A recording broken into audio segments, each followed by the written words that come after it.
آگ جلانے والے نے اپنی بیوی سے پوچھا کہ کیا وہ ان کے ساتھ جانا چاہتی ہے یا یہیں رکنا چاہتی ہے؟ اس نے جواب دیا کہ میں تم دونوں کے ساتھ چلوں گی۔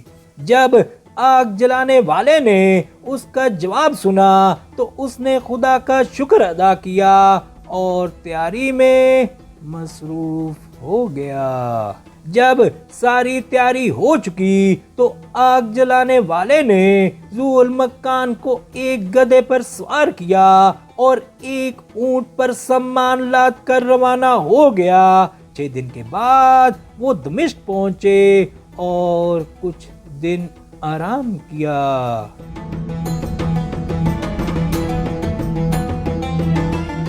اب خدا کا کرنا یہ ہوا کہ آگ جلانے والے کی بیوی بیمار پڑ گئی اور کچھ دن بیمار رہ کر انتقال کر گئی۔ ذو المکان کو اس کا بڑا صدمہ ہوا اور اسی طرح آگ جلانے والے کو بھی بڑا رنج ہوا۔ اب ذو المکان اس کے پاس آیا اور دیکھا کہ وہ غمگین بیٹھا ہے اور اس سے کہنے لگا کہ غم مت کر، کیونکہ ہم سب کو اسی دروازے سے گزرنا ہے۔ آگ جلانے والے نے کہا کہ خدا تجھے اس کا نیک بدلہ دے۔ پھر اس نے کہا کہ اے بیٹا، کیا تیرا جی چاہتا ہے کہ ہم چل کر دمشق کی سیر کریں تاکہ تیرا دل بہلے؟ ذو المکان نے کہا کہ تیرا کہنا بجا ہے، اور وہ دونوں چل کھڑے ہوئے یہاں تک کہ دمشق کے والی کے استبل کے پاس پہنچے۔ یہاں انہوں نے دیکھا کہ اونٹوں پر صندوق اور قالینیں اور ریشمی کپڑے لدے ہوئے ہیں اور گھوڑوں پر زینے کسی ہوئی ہیں اور بہت سے کالے اور سفید غلام ہیں اور لوگ اپنے اپنے کاموں میں مصروف ہیں۔ ذو المکان نے ایک خادم سے پوچھا کہ یہ سامان کس کا ہے اور کہاں جا رہا ہے؟ اس نے کہا کہ یہ دمشق کے والی کا ہدیہ ہے جو شام کے خراج کے ساتھ بادشاہ عمر بن نعمان کے پاس جا رہا ہے۔ جب ذو المکان نے یہ سنا تو اس کی آنکھوں میں آنسو ڈبڈبا آئے اور وہ رونے لگا۔ آگ جلانے والے نے کہا کہ بیٹا، ابھی تک مجھے یقین نہیں آتا کہ تو تندرست ہو چکا ہے۔ خوش ہو اور رو مت، کیونکہ مجھے ڈر ہے کہ کہیں بیماری دوبارہ تجھ پر حملہ نہ کر دے۔ وہ ذو المکان کے ساتھ مہربانی کی باتیں اور ہنسی مذاق کرتا جاتا اور ذو المکان آہیں بھرتا اور اپنی عزت اور بہن کی جدائی اور وطن چھوٹنے پر افسوس کرتا اور آنسو بہاتا جاتا۔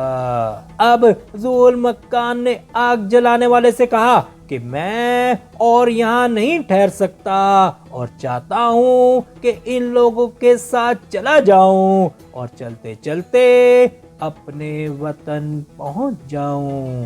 آگ جلانے والے نے کہا کہ میں بھی تیرے ساتھ چلوں گا، کیونکہ مجھے تیری جدائی گوارا نہیں۔ میں نے تیرے ساتھ بھلائی کی اور اب میں چاہتا ہوں کہ تیری خدمت میں رہ کر اس کو مکمل کر دوں۔ ذو المکان نے کہا کہ خدا تجھے اس کا نیک بدلہ دے۔ اب آگ جلانے والے نے اونٹ بیچ ڈالا اور ذو المکان کے لیے دوسرا گدھا خریدا اور راہ کے لیے کھانا پینا ساتھ لے لیا اور اس سے کہا کہ گدھے پر سوار ہو کر سفر کر۔ ذو المکان نے کہا کہ خدا تجھے برکت دے اور تجھے اس کا صلہ دینے میں میری مدد کرے۔ تو نے میرے ساتھ وہ بھلائی کی جو کوئی اپنے بھائی کے ساتھ بھی نہیں کرتا۔